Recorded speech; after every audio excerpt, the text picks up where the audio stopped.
Soy Fernando Díaz Villanueva. Hoy es 25 de diciembre de 2024 y esto es La Contracrónica.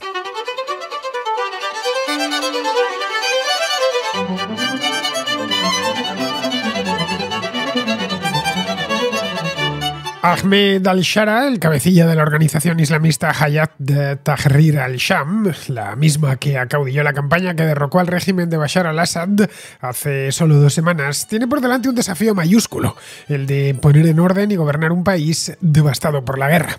Desde su victoria a principios de este mes, Shara, antes conocido por su nombre de guerra Abu Mohammed al-Golani y designado, recordemos, como terrorista por Estados Unidos y la Unión Europea, ha adoptado una perspectiva más moderada y pragmática. Ha colgado en el armario su uniforme caqui, ha escondido las armas y se ha embutido en un traje de hombre de negocios para transmitir tranquilidad a los países vecinos y a las potencias occidentales.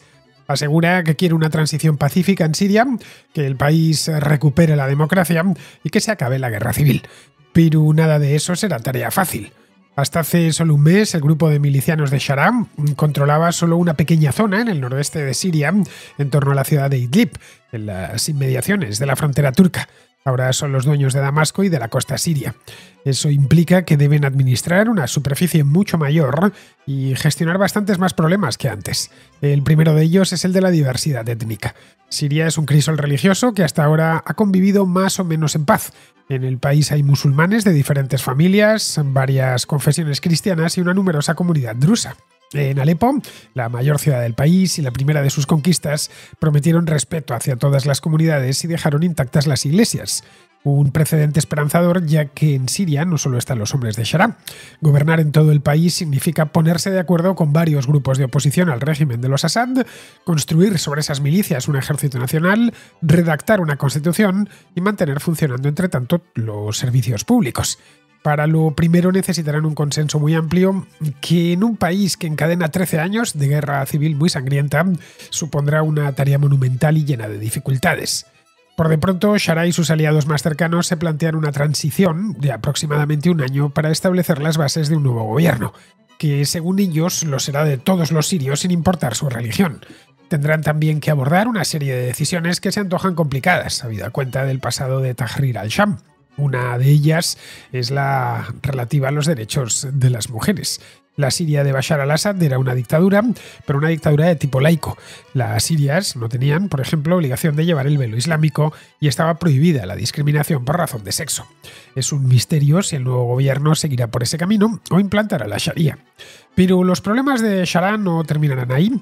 La influencia de potencias extranjeras como Rusia, Irán, las tensiones con las milicias kurdas apoyadas por Occidente y la presencia del ejército israelí en los altos del Golán complican aún más la situación.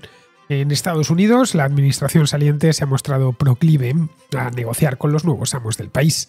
Se están incluso planteando retirar la designación como grupo terrorista a Tahrir al-Sham. El último embajador estadounidense en Damasco, Robert Ford, que abandonó la embajada en 2014, es partidario de normalizar las relaciones con el nuevo gobierno. Pero Trump tomará posesión del cargo en menos de un mes y con él su nuevo secretario de Estado, Marco Rubio. Solo entonces sabremos cuál será la nueva política siria de la Casa Blanca, una política que la Unión Europea seguramente secunde.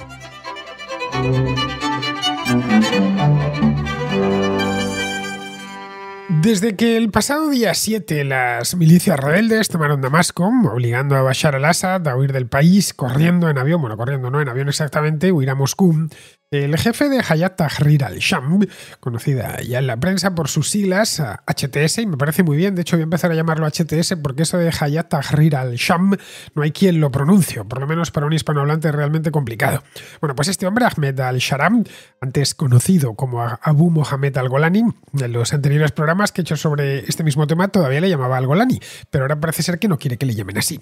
Pues bien, al parecer, según cuentan, pasa sus días, no son muchos, apenas 15 días, de reuniones reunión en reunión con militones, asesores y manteniendo encuentros con todo tipo de visitantes, líderes de grupos étnicos de Siria, que hay muchísimos, cabecillas de organizaciones de todo tipo, diplomáticos estadounidenses, europeos, turcos, jordanos, cataríes. Todo el mundo le quiere ver en persona y cambiar impresiones con él, aunque solo sea para tomar la temperatura al nuevo gobierno o a lo que ha salido de ahí. Y todos quieren saber lo mismo. Cómo este hombre plantea gobernar un país que tiene 23 millones de habitantes, un país devastado por una guerra que dura ya más de 13 años. Shara no es un hombre de Estado. Ni siquiera es alguien de consenso que hayan elegido en una convención los distintos grupos, y hay unos cuantos, de oposición al régimen para ponerse de acuerdo entre ellos y han escogido al que mejor le representa. No, en absoluto. Shara no deja de ser lo que siempre fue, un guerrillero que se puso al frente de la última campaña de la guerra. La última hasta ahora, no sabemos si esta guerra va a continuar. Si continúa, pues no será la última. Pero si no continúa, efectivamente, y esperemos que la guerra civil en Siria acabe ya, pues habrá sido la última, que ha sido la definitiva, además, esta, porque es la que ha derrocado a Bashar al-Assad y ha puesto fin a su régimen. Esto es importante tenerlo en cuenta, porque explica muchas cosas. Es decir, es importante tener en cuenta lo que es y de dónde viene. Necesita hacerse ver como un hombre de consenso, a pesar que en origen no lo es. Era una facción más, hasta hace no tanto tiempo, hasta hace solo un mes. Y necesita mostrarse como un hombre de consenso porque solo un hombre de consenso puede aunar voluntades. No puede permitirse el lujo de que nadie dentro de Siria le vea como un advenedizo, como una amenaza para sus propios intereses, porque en ese caso la guerra se reanudará. Por de pronto, como os decía antes, ha cambiado su nombre, bueno, mejor dicho, no es que se haya inventado un nombre nuevo, ha recuperado su nombre de pila y ha cambiado radicalmente su aspecto. Hasta hace unos días se le conocía como Abu Mohamed al-Golani y le veíamos, pues hasta hace no tanto, unos cuantos años, le veíamos ataviado de yihadista. Luego decidió sustituir esas prendas tan problemáticas, especialmente de cara a la galería, y como el turbante, por ejemplo, o la barba desarreglada. Hay algunas fotografías que han circulado en los últimos días de este hombre de al-Shara. Ya no le llamaremos al-Golani porque ha renunciado a ese nombre de guerra, ese nombre artístico que se había puesto, y tenía la barba desarreglada, tenía el aspecto pues de lo que era en aquel entonces, de un miliciano, un terrorista de Al-Qaeda o del Estado Islámico. Y a partir de ahí a partir del año 2016 empezó a presentarse como un guerrillero más, vestido de ropa militar, con su fusil al hombro. Ahora se presenta vestido al uso occidental. Es decir, y se han visto algunas imágenes que parece casi salido de un folleto de moda. Va de traje y corbata o en mangas de camisa. La barba la sigue teniendo, eso sí, pero procura tenerla arreglada y presentable, para que cuando su imagen aparezca en los noticieros occidentales y en la prensa de todo el mundo, entiendo yo que todos lo hemos visto en los últimos días muchas veces en el periódico y en televisión, pues no se muestre tan amenazante. Es decir, que si nos muestran las imágenes del entonces al-Golani en el año 2015 o 2016, todos arquearíamos las cejas. Si nos las muestran como guerrillero hace apenas un mes, pues pensaríamos algo perfectamente consistente con lo que es la guerra civil siria, en la que ese tipo de personajes los han tenido que sufrir durante muchos años. Pero claro, si aparece un tipo con traje, corbata, la barba bien cortada, etcétera, y extendiendo la mano para mostrar que está dispuesto a negociar cualquier cosa y a dialogar, ya es distinto. Si algo podemos tener claro es que este tipo es un camaleón. Ha hecho dos transformaciones, una detrás de la otra, primero de yihadista a guerrillero y ahora de guerrillero a hombre de Estado. Lo que no sabemos es si estos cambios que ha ido haciendo, o el cambio general, el pasar de ser un terrorista islámico a ser el aspirante a presidir un país con el consentimiento de su población, se limita al aspecto externo, es decir, al traje, la corbata, la barba en mejor estado, o también ha cambiado por dentro. Pueden suceder ambas cosas, pero hoy por hoy las desconocemos. Sus orígenes son los que son. Shara luchó como miliciano en Al-Qaeda, en Irak, como miliciano, como yihadista antioccidental, y en los últimos años ha tratado de reinventarse como una figura más moderada, más aceptable, promoviendo una línea algo más pragmática, pero sin apartar del todo su visión islamista del mundo. y no solo del mundo, sino de la propia Siria. Ahora lo que está pidiendo, y ha hecho muchas declaraciones a medios de todo el mundo, es paciencia. Nada más apoderarse de Damasco, esto fue el 7 de diciembre, dijo a la prensa internacional que según están las cosas, él debe ser ante todo realista. Además utilizó este término, debo ser realista. Dijo también que Siria tiene muchos problemas, lo cual no miente, Siria tiene muchísimos problemas, es un país desmontado y que esos problemas no se resolverán con una varita mágica. En eso también tiene razón. No se sale de un conflicto tan prolongado, con tantas heridas, con millones de desplazados, tanto en el interior como en el extranjero, con las ciudades destruidas, con los servicios públicos bajo mínimos, allá donde hay servicios públicos, que no los hay en todas partes. Ya, esto no se sale de un día para otro, ni de un mes para otro, ni siquiera de un año para otro. Se requiere tiempo, capital, esfuerzo y, sobre todo, lo más importante, voluntad de no volver a comenzar la guerra. Es decir, que los sirios vuelvan a encontrarse consigo mismos y decidan, de la manera más consensuada posible, tener un nuevo gobierno. Nada más, un nuevo gobierno con un nuevo sistema político que no va a ser evidentemente el de los Assad, será una cosa distinta, entiendo yo que seguirá siendo una república, pero a partir de ahí la República de Siria será una república de nuevo cuño. Los problemas los tiene ahora de frente. Una cosa era estar gobernando en Idlib, un lugar pequeño, y otra distinta es cuando eres el dueño del país.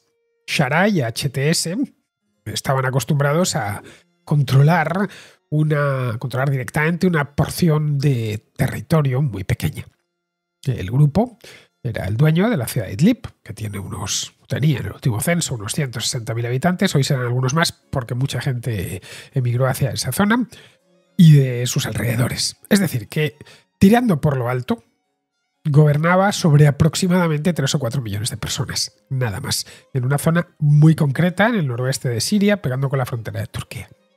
Ahora tiene que gobernar un país mucho más grande, con infinidad de divisiones internas y, lo más importante de todo, poblado por 23 millones de personas, que viven la mayor parte de ellas en la más absoluta ruina, después de todos estos años de guerra.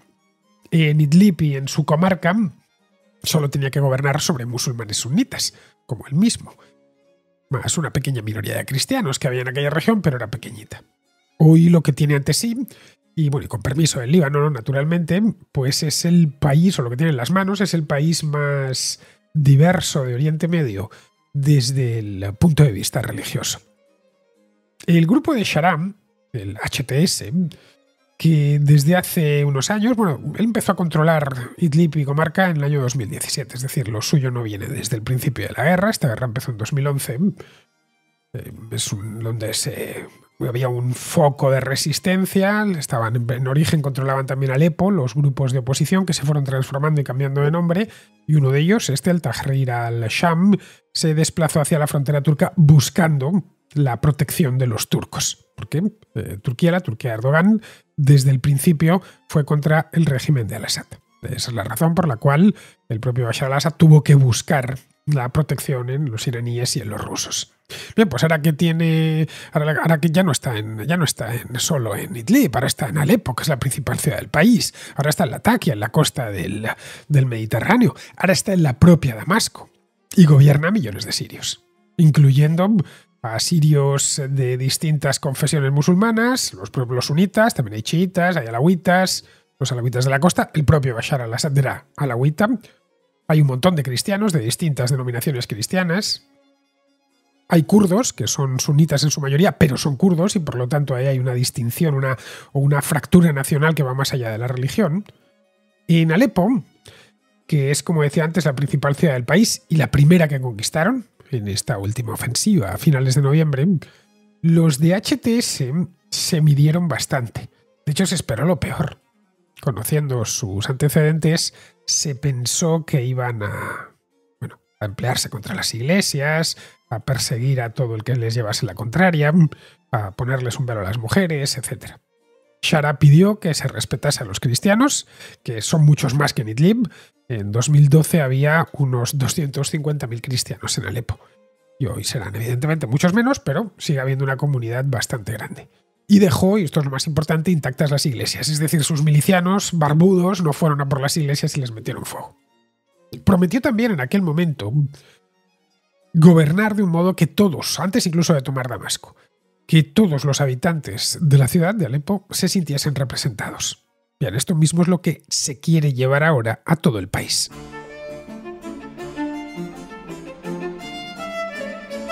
El problema ahora es que ha crecido, se ha hecho infinitamente más grande. Sharaa, sus milicianos y otros grupos rebeldes que se han aliado con ellos tienen por delante una serie de decisiones que, si las toman adecuadamente y con cabeza, podrían conducir al final de la guerra. Al final definitivo, es decir, a un acuerdo final entre las distintas facciones, un desarme general y que la guerra civil de Siria, esta guerra tan larga, forme ya parte del pasado. No olvidemos que lo que llevamos de siglo, los sirios han pasado más tiempo en guerra civil que en paz. Parece una tontería, pero vamos a tratar de ponernos a nosotros mismos donde estábamos en el año 2011. Bien, pues desde entonces están los sirios en guerra. Y no solo eso, al fin de la guerra hay una reconstrucción pacífica del país, después de más de una década matándose entre ellos. Eso sí, las toman bien. Si estas mismas decisiones las toman mal, la guerra civil, que ahora se encuentra en una suerte de punto muerto, se reiniciará. Y veremos cómo las potencias extranjeras vuelven a intervenir de un modo u otro, forjando alianzas dentro del país. En esto no hay que buscar, como siempre sucede, lo digo porque aquí impera el realismo más absoluto. Las potencias buscan favorecer sus intereses y no lo hacen, no apoyan a unos o a otros necesariamente por cuestiones ideológicas, sino por cuestiones de intereses propios de cada estado. Veremos cómo, en función de los intereses de cada uno, apoyan a unos o a otros, en el caso de que se reanude. Pero eso de llegará más tarde. Por ahora, el primer desafío que tienen, el más inmediato que tiene Sharaa, es mantener el orden y los servicios públicos. Es decir, que Siria vuelva a parecer algo similar a un país. Su grupo, estos de HTS, tienen algo de experiencia en eso. Algo de experiencia en la administración. Pero no habían administrado una cosa tan grande, un país tan grande. Habían administrado básicamente una sola ciudad en un enclave con 3 o 4 millones de personas. Gobernar todo el país es una tarea mucho más difícil. Tiene alrededor de 25.000 combatientes repartidos por las ciudades más grandes de Siria y las autoridades civiles también están al límite de sus posibilidades, porque el país está completamente destruido y allí casi nada funciona. Ante las insistentes preguntas de la prensa, han dicho que... porque Siria está viviendo un momento que podríamos calificarlo de mágico. Ahí los sirios por primera vez en mucho tiempo están pudiendo expresarse y hay cierta libertad de prensa bastante amplia. Los periodistas extranjeros pueden acudir hasta Damasco y allí los miembros del nuevo gobierno les reciben encantados, se puede informar de casi cualquier cosa y les hacen además preguntas que pueden resultar incómodas, preguntas que hace unos años no hubieran tolerado, no ya el gobierno, que por supuesto, sino ninguno o casi ninguno de los grupos rebeldes. Bien, pues ante las insistentes preguntas de la prensa, tanto la siria como la de otras partes del mundo, han dicho que su prioridad máxima, en este momento, lo más urgente, es fusionar todos los grupos de oposición en un ejército nacional. Esos grupos de oposición no son comités políticos de gente desarmada, vestida de traje y corbata, no. Es gente armada. Por lo tanto, tienen que desarmarlos y volverlos a armar, pero eso sí, ya en un ejército propio. Tras hacer eso, pues tienen que hacer todo lo posible, y también lo han dicho, para que los refugiados sirios que están en Turquía y en Europa regresen al país. El tema este de los refugiados es espinoso. No, recordemos que los refugiados sirios ocasionaron una crisis en el verano de 2015 en Europa. Hay muchísimos. Según ACNUR, que es la Agencia de Naciones Unidas para los Refugiados, a finales del año pasado, 2023, hace un año, había casi 7 millones de refugiados sirios repartidos por el mundo. 6.800.000 exactamente. Esta cifra corresponde a los sirios que han huido del país desde el inicio del conflicto en 2011. No se refiere y que han buscado refugio en otros países. No se refiere a los desplazados internos dentro de Siria, que se estima que rondan aproximadamente los 6 millones. Estamos hablando, como podéis ver, de una cifra que espanta a cualquiera, del orden de 13 millones de personas desplazadas. Es una auténtica barbaridad. Los principales países de acogida de refugiados sirios son Turquía, que es donde más el número es mayor, en torno a 3,5 millones, más o menos. Está en el Líbano, donde ahí se calcula unos 800.000 refugiados sirios. Jordania tiene unos 700.000. Y Alemania, que es el país europeo que más refugiados sirios ha acogido, ahí se calcula unos 800.000. Bien, tras eso, tras tratar de traer de vuelta a todos los refugiados sirios que hay repartidos por el mundo, que no sabemos hasta qué punto lo conseguirán solo si el país prospera, vuelve a la paz y prospera. Si esos sirios que hoy viven en Turquía, que viven en Jordania o que viven en Alemania, ven que su situación en su propio país, como es lógico, cada uno quiere estar en su propio país, pues puede prosperar o no puede prosperar. Tras eso, quieren ponerse a redactar una constitución y dotar de presupuesto y de personal a los ministerios del nuevo gobierno. Para esto último, seguramente lo del presupuesto y lo del personal necesiten cooperación internacional. Va a ser inevitable, porque el país está a la ruina. Pero, claro, nadie soltará un dólar si no se asegura antes de que va ese dólar a manos amigas. Así que, y esto ya como consejo, sabremos por dónde se decanta el nuevo gobierno, hacia dónde se dirige, en función de dónde provenga el dinero de la reconstrucción. Hoy, para ese cometido semejante, solo tiene liquidez Occidente y China. Ni Rusia ni Irán pueden embarcarse en algo similar, no por nada, no por falta de ganas, sino porque carecen estos dos países de los recursos para ello. Irán, por razones obvias, que no hace falta que expliquen, bastante tienen con sobrevivir ellos solos, país hipersancionado, y respecto a Rusia, en fin, tiene otros problemas, y tampoco es que tenga una economía inmensa. Para todo este trabajo, prevén una transición de 1 año de duración, en la que, a lo largo de este año, se sienten las bases de un nuevo gobierno y de un nuevo Estado. Quieren tratar cuestiones sociales tan candentes como, por ejemplo, y eso se lo están exigiendo los periodistas, el tema de las mujeres, el código de vestimenta de las mujeres, si queremos llamarlo así, el trato a los homosexuales, el consumo de alcohol.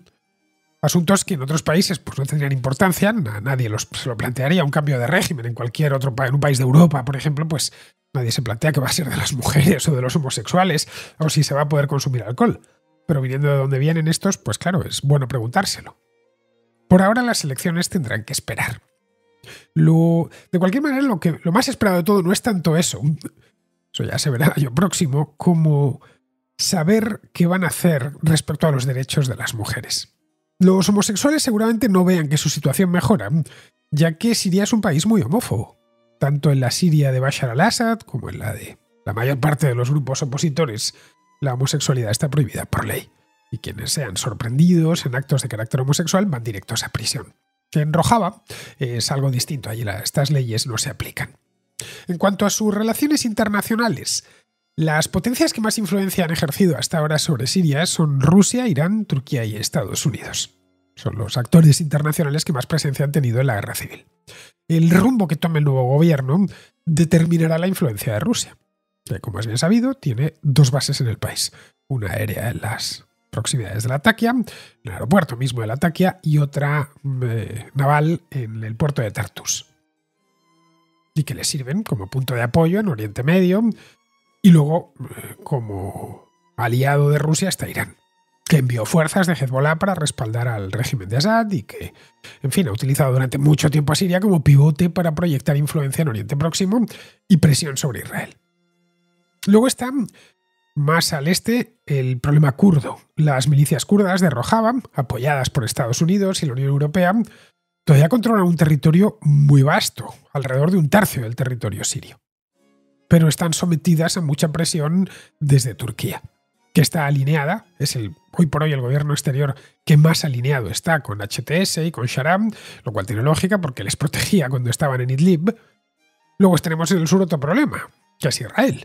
Israel envió tropas a una zona de contención cerca de los altos del Golán y se apoderó además de un terreno elevado que domina el acceso a Damasco.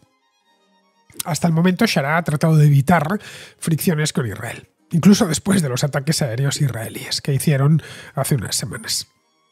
La secretaria de Estado adjunta de Estados Unidos, se llama Barbara Leaf, se reunió con Sharaa el viernes pasado y dijo luego en una rueda de prensa que le parecieron gente pragmática pragmática y moderada en varios temas con los que habló con ellos, que van pues desde los derechos de las mujeres hasta la protección de las minorías religiosas y el respeto a las mismas. Pero claro, no dejan de ser palabras. Ya veremos si eso se convierte en hechos. Robert Ford, que fue el último embajador de Estados Unidos en Siria, se marchó en 2014 cuando Obama rompió relaciones con Assad. Desde entonces todo lo que han tenido allí los estadounidenses han sido enviados especiales. Ha dicho que quizá ha llegado el momento de sacar a HTS de la lista de organizaciones terroristas, a pesar de que fue el propio Ford quien en su momento insistió en que se les incluyese en ella. Vamos, como os decía antes, pura realpolitik, algo muy distinto al idealismo que le llevó a romper con Assad a Obama hace 10 años. Si nos sentamos en los precedentes, nos centramos en ellos, nada invita a pensar que HTS impulse un gobierno democrático, ni respetuoso con las mujeres y con las minorías religiosas, para nada. Sharam, que tiene ahora 42 años, ha pasado la mitad de su vida militando en organizaciones islamistas. Estuvo 5 años en un campo de prisioneros estadounidense en Irak, después de ir ascendiendo en el organigrama de Al-Qaeda. En una época en la que esta banda terrorista pues estaba en actividad máxima. En 2011, Abu Bakr al-Baghdadi, el jefe de Al-Qaeda en Irak, envió a Shara a Siria para que formase allí un grupo local poco después de que comenzase la revuelta contra Assad. El nombre de guerra de Shara, al-Golani, es decir, que proveniente del Golán, hace referencia a las raíces de su familia, los Altos del Golán. Él mismo nació en Arabia Saudita, no en Siria. Su abuelo, al parecer, fue desplazado durante la captura de este territorio por parte de Israel en la Guerra de los 6 Días del año 67. Shara se hizo popular gracias a sus éxitos militares contra el régimen de Assad y a los servicios sociales que prestaba su grupo en Idlib. Baghdadi comenzó a desconfiar de Shara, que se negaba a cumplir las órdenes de eliminar a los activistas de la oposición y a los grupos rebeldes rivales. Cuando Baghdadi declaró la creación del Estado Islámico en 2013, Shara se separó y renovó su lealtad a Al-Qaeda. El líder de Al-Qaeda de aquel entonces, Ayman al-Zawahiri, le garantizó la autonomía. Esto Shara lo describió más tarde como un matrimonio de conveniencia. Vamos, no fue durante mucho tiempo. En 2016, Shara rompió vínculos con Al-Qaeda y propuso unificar los grupos de oposición a al-Assad en Siria. Dejó de lado la yihad que propugnaba Al-Qaeda y el Estado Islámico y dijo que su objetivo era más de carácter nacional, que había que derrocar al régimen de Assad, liberar a Siria de la influencia rusa e iraní y permitir el regreso de los sirios desplazados en el extranjero. Pero el régimen de Assad resistió, apoyado por el poder aéreo de los rusos y las milicias de Hezbollah, empujó a HTS y a otros opositores a este enclave montañoso en el noreste de Siria, en torno a la ciudad de Idlib. Idlib ya era conocida como una de las ciudades más conservadoras del país antes de la guerra. Y creció además con la llegada se calcula que entre 1 y 2 millones de personas desplazadas por la guerra de otras partes de Siria. La ciudad se convirtió en una especie de pequeño estado, de microestado dirigido por los rebeldes y regido por la Sharia, por la ley islámica. Todas las mujeres llevan allí el hijab en la cabeza y HTS, por supuesto, no ha permitido ninguna oposición a su gobierno. Instauraron un gobierno dirigido por islamistas y se sumaron a la campaña internacional para acabar con el Estado Islámico y abrieron la ciudad y su comarca a las ONGs extranjeras. Durante años, HTS ha intentado distanciarse de sus antiguos aliados en el mundo del extremismo islámico y ha prohibido que realizar ataques en el extranjero. Bien, estos son los precedentes. Tras la huida de Assad a Moscú el 8 de diciembre, el Shara y el HTS trasladaron buena parte por decir toda su administración desde Idlib. Se han llevado el gobierno al completo, el grueso de las Fuerzas Armadas y todos los ministerios. Tras la desaparición de los servicios de seguridad de Assad, llegaron a Damasco vehículos con un logo del gobierno de salvación. Los combatientes del HTS, con el uniforme de guerra y fusiles de asalto colgados del hombro, tomaron el control del Palacio Presidencial y de todos los ministerios, los edificios militares, inteligencia, etc. Se hicieron dueños, en apenas 2 días, de todo. El nuevo gobierno ha reabierto las escuelas y ha devuelto a los funcionarios a su puesto de trabajo. Controla la televisión estatal, controla la agencia de noticias, también estatal. Eso sí, están desmantelando el ejército sirio y los servicios de seguridad del régimen, porque no se fían de sus oficiales, que ascendieron por lealtad hacia la familia Assad. Los gobiernos occidentales creen que el nuevo gobierno viene ya aprendido, que tiene experiencia de gestión, que conoce el manejo de ciertos detalles, como la generación de energía eléctrica o mantener reservas de divisas, y que eso ya de por sí es un avance.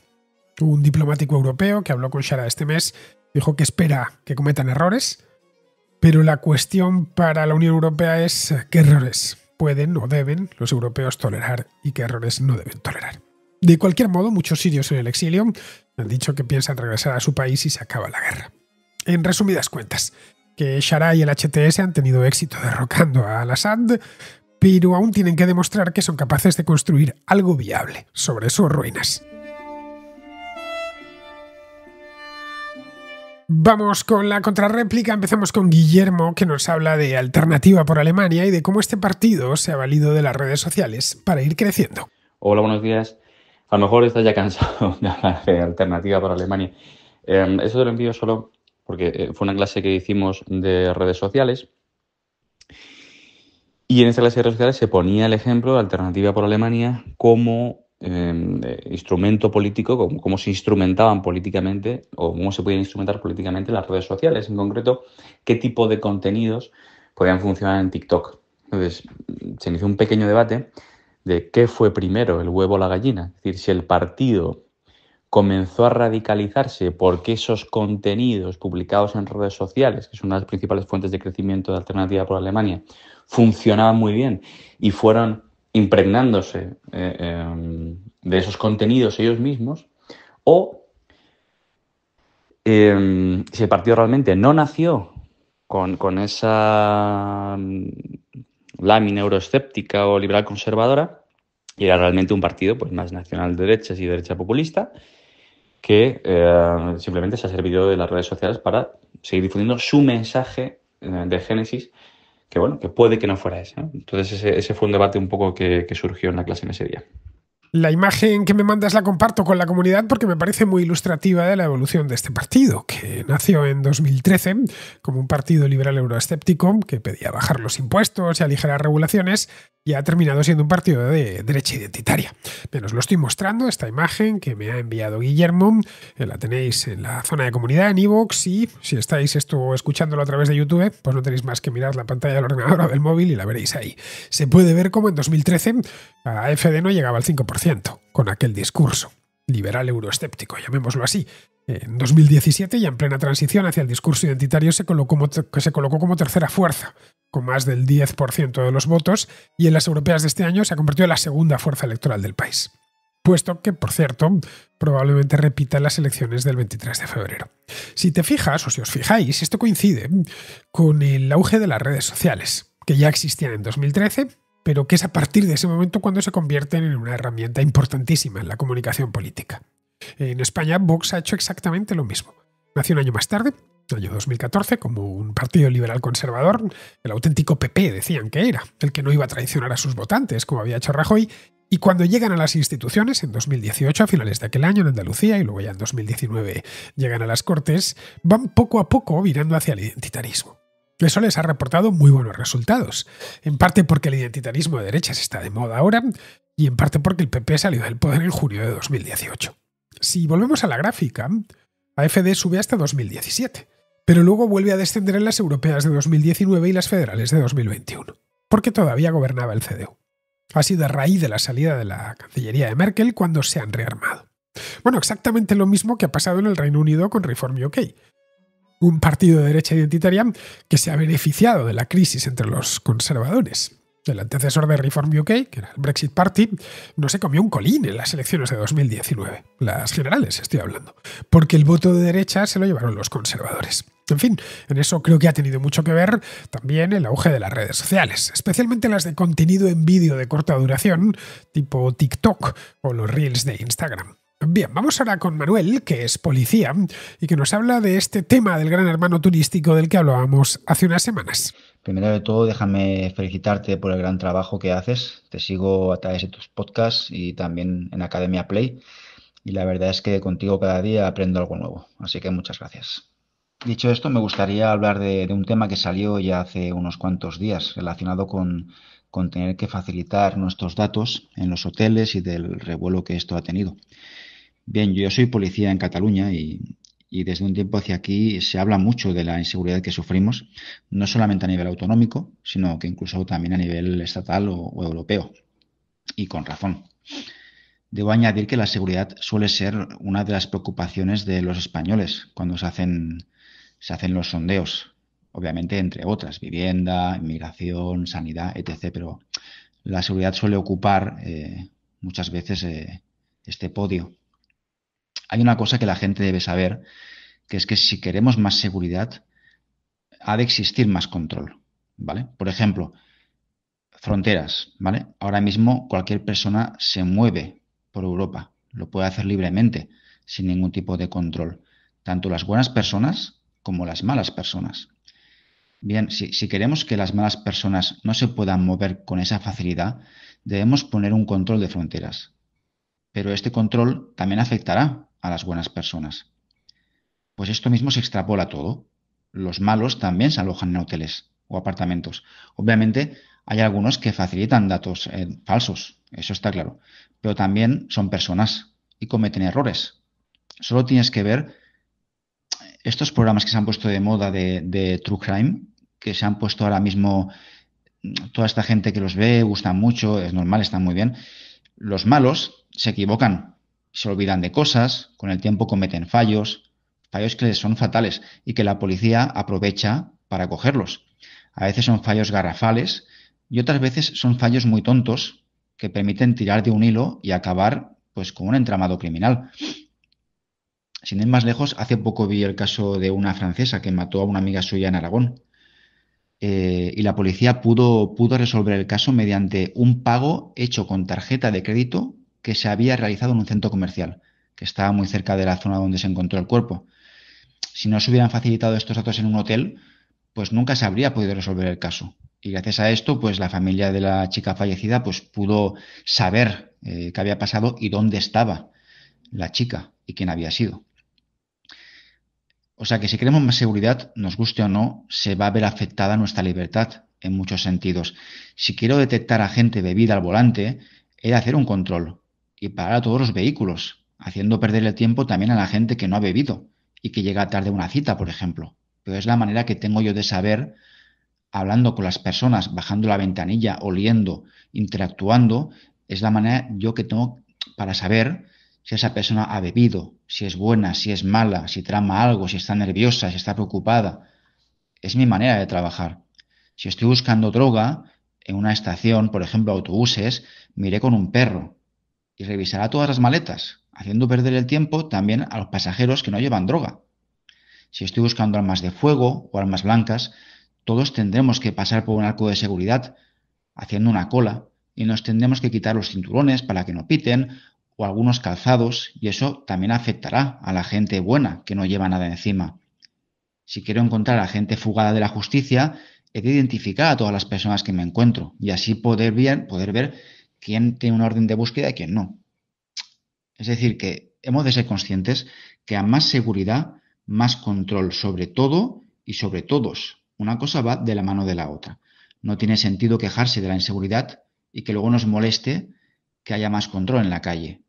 ¿Vale? La policía no tiene la capacidad de saber quién es bueno o es malo con una simple mirada. Sí, entonces no sería necesario que hubiese ningún tipo de control jamás. Sería muy sencillo pillar a los malos. Pero de momento la policía no tiene esta virtud o este superpoder, lamentablemente. Otra cosa que también se comentó, y tenemos razón, es que todos estos datos que se van a almacenar deben ir acompañados de una buena protección, porque pueden ser hackeados y se pueden usar con finalidades delictivas. Entonces, una cosa está bien, pero ha de ir acompañada de la otra. Si no, si recopilamos datos alegremente, pero quedan expuestos, el ciudadano no se lo merece. Sé que es un tema que genera mucha controversia y que a lo mejor da para algún podcast, el tema de la seguridad. Pero bueno, solo quería aportar mi granito de arena como persona que trabaja en el sector y que ayudase a entender un poquito más a la gente cómo están las cosas, ¿vale? Te mando un saludo y te deseo buenas fiestas a ti y a todo el mundo que nos escuche. Bueno, Manuel, a mí no me parece mal y lo dije el otro día que cuando llegues a un hotel tengas que registrarte con tu DNI o con tu pasaporte y que esa información se comparta con la policía. para que, no sé, en caso de que haya alguien en busca y captura, pues pueda buscar la policía en esa base de datos de los hoteles y proceder a la detención en el mismo hotel. Pero es que eso ya existía. Lo que no tiene sentido es que tengas que dar tantos datos como los que exige la nueva normativa. Pero yendo a una visión más general de este tema, el debate que traes es el del equilibrio entre libertad y seguridad. Los chinos lo han resuelto poniendo cámaras en las calles, conectadas a un sistema de inteligencia artificial que te tiene fichado en cada momento y que detecta cualquier infracción que cometas y luego además ya se encargan de castigarte por ello. Esto es un disparate, similar al de poner un policía en cada esquina pidiéndonos la documentación y registrándonos con un detector de metales y consultando nuestro historial en un ordenador. Te aseguro que con eso cualquiera que llevase un arma sin licencia le pillarían. Pero claro, a un coste enorme. El de ir por la calle, que un agente de policía tras otro te vaya dando el alto para identificarte y registrarte. Caray, eso es vivir en un estado policial. Y no creo que nadie quiera vivir en un país así. La libertad implica riesgos. Por ejemplo, que vayas en el metro y un terrorista haya puesto una bomba. O que te subas al autobús y uno la emprenda a tiros con los pasajeros. Podríamos pensar que el único modo de resolverlo es registrar a todo el que se mete en una boca del metro, pasa el billete y al otro lado pues se encuentra un arco de seguridad, como los de los aeropuertos. Y así ya nadie va a colar una bomba, claro. Al final nadie iría en metro, no por nada, sino porque las colas serían kilométricas para entrar. Llegarías antes andando. La policía, por suerte, tiene modos mucho menos intrusivos de controlar estas cosas, con buen entrenamiento y con un mejor servicio de información. Y me consta que la policía española tiene muy buen entrenamiento y los temas de información los trabaja también muy bien, tanto la policía como la Guardia Civil. Bien, esto mismo lo comentaba ayer. En Europa los atentados con atropello desaparecieron en 2020. Y esto no fue porque de pronto los terroristas dijeron ya está, ya nos hemos cansado, no vamos a atropellar a nadie más. No, fue gracias a la labor silenciosa de los cuerpos de policía de toda Europa que monitorizan los focos donde podría planearse este tipo de atentados. Lo de Magdeburgo ha sido la excepción, no la norma. No es 100% eficaz, y lo hemos visto en Magdeburgo, pero en líneas generales funciona, sin que haya agentes de policía en cada semáforo identificándonos. Pero bueno, que el debate este de libertad y seguridad es muy interesante, ¿eh? Así que si tenéis algo que aportar, la contrarréplica está para eso mismo. Bien, vamos ahora con Lewis, que es un dominicano que vive en España ya desde hace muchos años, que nos trae dos temas. Uno sobre la integración de los inmigrantes y sobre cómo cambian las prioridades de los habitantes de un país cuando crece económicamente, y el otro sobre si se debe controlar la inmigración. Y quería hacerte dos consultas. Mira, antes que nada me gustaría contarte algo. Mira, yo vine aquí en el año 99, yo hoy tengo 34 años, vine con 9 años. Entonces yo estudié aquí la primaria, estudié aquí la ESO, luego el bachillerato ya lo hice en mi país porque tuve que volver, por temas familiares, tuve que volver a los 16 y volví a los 19 ya con el bachillerato en mano. Vine aquí, lo convalidé y ya me saqué mi título superior. Cuando yo me fui a los 16, yo nunca me pude integrar allí. Nunca me pude integrar porque yo crecí aquí, crecí con la costumbre de aquí, la cultura de aquí, y el choque de cultura fue como muy, muy chocante para mí. Y nunca me pude integrar allí. ¿Qué pasa? Que cuando yo vine aquí, pues era como un respiro, ¿no? Yo es aquí donde me siento bien. Pero yo tenía como una crisis de identidad, porque me parecía raro que yo no me sienta bien en mi propio país. Y yo veía que todo el que iba para allá, todo el que iba para allá, se enamoraba de mi país. Sea dominicano o no, hablaba maravilla de mi país. Yo, en cambio, no podía decir lo mismo. Sí que es cierto que yo era menor de edad, yo estaba limitado a lo que decidan mis padres. Y bueno, para quitarme esa duda de encima, de qué era lo que pasaba, yo decidí ir hace 2 años a mi país de vacaciones como un turista más. De hecho, fui con unos amigos españoles y, y lo disfrutamos como un turista más. Fui 2 veces, hace 3 años con mis amigos y hace 2 años con mi pareja, como un dominicano más. Quería ver las dos caras de la República Dominicana, como un turista y como un dominicano. La cosa es que lo que yo vi allí, cuando fui en las dos ocasiones, fue totalmente diferente a lo que yo dejé hace muchísimos años. Estamos hablando de hace más de 10 años. El país ha encadenado superávit, crecimiento, bueno, superávit no creo, pero crecimiento, estos 10 últimos años por lo menos, han estado encadenados por lo menos entre un 3 y un 5%. Y los que están allí no lo saben, no lo notan, pero yo que vengo desde fuera, lo noto, el cambio. Y sobre todo lo noto porque hay algo que está pasando ahora que antes no pasaba, y es que hacen manifestaciones en pro de los derechos sociales. Anteriormente eso no pasaba. Anteriormente, pues al ser un país pobre, mi punto de vista, ¿eh? Al ser un país pobre, los pobres como la gente pobre, ¿no? Que tienen necesidades, pues no tienen tiempo de pensar en, por ejemplo, en la inmigración ilegal, de los derechos de los haitianos, por ponerte un ejemplo, ¿eh? O derechos sociales en general. No tenían tiempo de pensar en eso. Ahora sí, ahora hay manifestaciones, ahora incluso hay una clase social media que ha crecido y hacen turismo interno. Antes eso no pasaba, antes eso era impensable antes. Entonces, lo que me estoy dando cuenta es que la ideología woke, como le dicen, el socialismo moderno, está naciendo y está creciendo en mi país. Eso es algo que yo he visto durante toda mi vida aquí en España, en mi tiempo que yo crecí, ¿no? En la primaria. Y sobre todo ahora en los tiempos de ahora, antes ya había esa ideología, pero no era tan marcada como lo está ahora. Y pensando, eh, yo lo que me doy cuenta es que esa ideología, ese socialismo moderno, tiene que cumplir ciertos patrones, ¿no? Para que pueda crecer. Y esos patrones, uno de ellos es que tiene que venir de una clase acomodada, de una clase media. Gente que no tenga otra preocupación más que preocuparse pues, por cosas más inmateriales, por así decirle.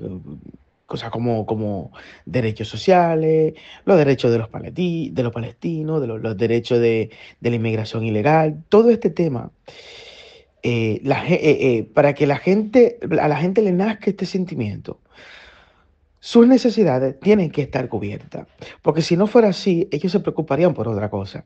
La primera pregunta ¿es cierto eso? ¿Qué tiene que pasar? ¿Qué requisitos tiene que tener una sociedad para que estos sentimientos, para que estos pensamientos nazcan? Creo que escuché al señor Bastos una vez que el socialismo solamente puede nacer en una sociedad más o menos próspera. Que de hecho en la Rusia, cuando se hizo la revolución industrial, no era que estaban tan mal ellos. Tengo entendido eso, no lo sé, a lo mejor me equivoqué. Esa es la primera pregunta. La segunda pregunta.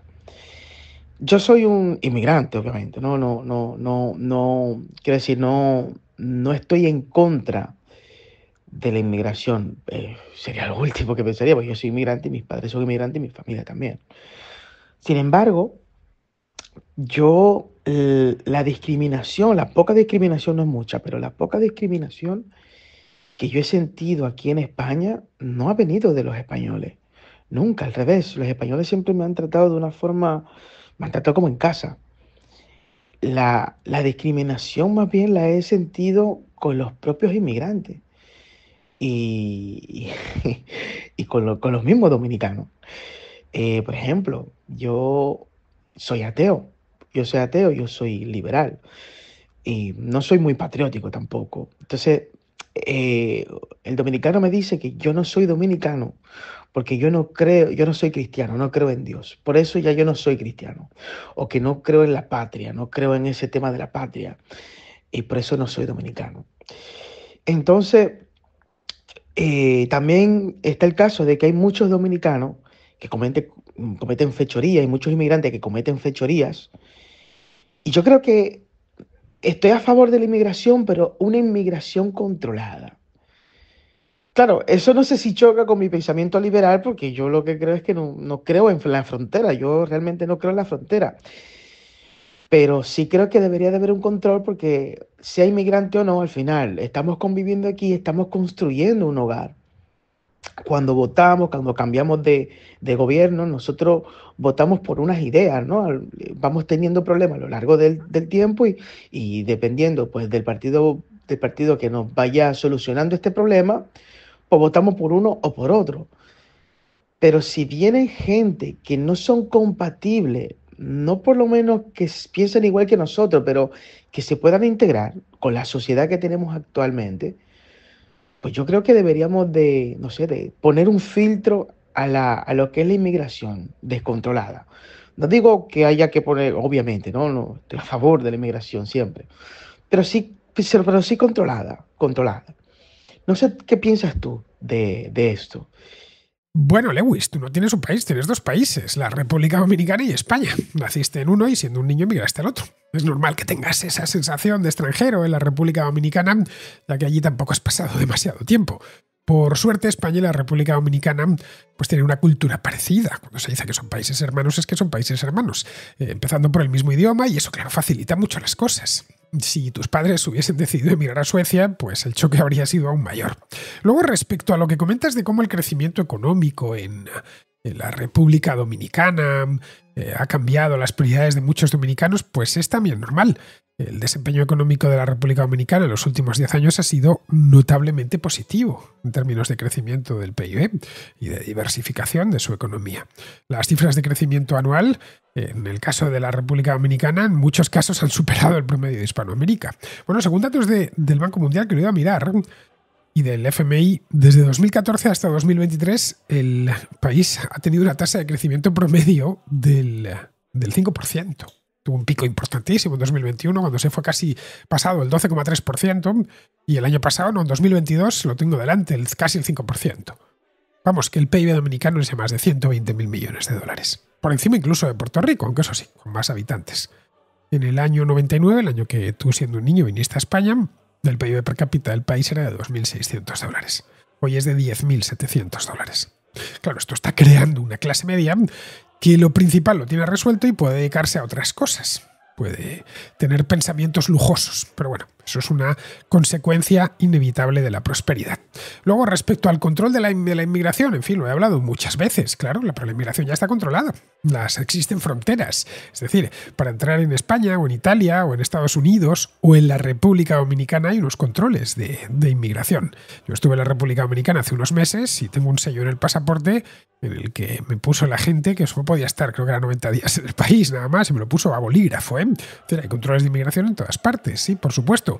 De lo que yo soy partidario es de que esos controles no sean excesivamente rígidos para que puedas importar todo el talento que puedas, nada más. Simplemente es eso, pero sí, claro, controles tiene que haber, obviamente.